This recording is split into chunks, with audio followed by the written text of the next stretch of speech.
Il-monument tal-eks Prim Ministru u eks mexxej tal-Partit Laburista Domingos Mintoff se jitpoġġa f'Bormla. Dan tħabbar mill-Prim Ministru Joseph Muscat waqt li kienet jindirizza mass meeting li sar fl-istess lokalità fil-jum tal-ħamis. Qegħdin hawnhekk illum biex niċċelebraw fil-post fejn se nqiegħdu il-mafkar tal-bniedem li ta' l-akbar daqqa lil-faqar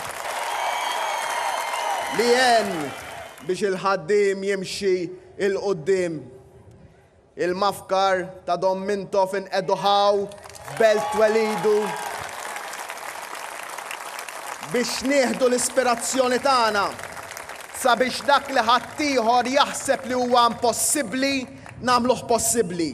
Il-ġimgħa l-oħra, il-mexxej tal-Partit Laburista żar lill-iskultur Noel Galea Bazin biex isegwi mill-qrib f'liema proċess wasal l-istess monument.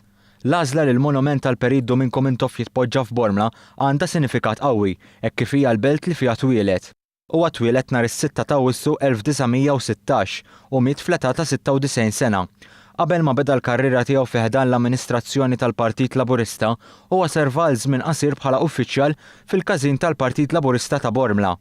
Il-Perit Domingos Mintoff serva bħala Prim Ministru ta' Malta bejn l-1955 u l-1958, kif ukoll bejn l-1971 u l-1984. Il-monument li huwa kummissjonat mill-Partit Laburista se jkun għolit minn piedi u magħmul mill-bronz.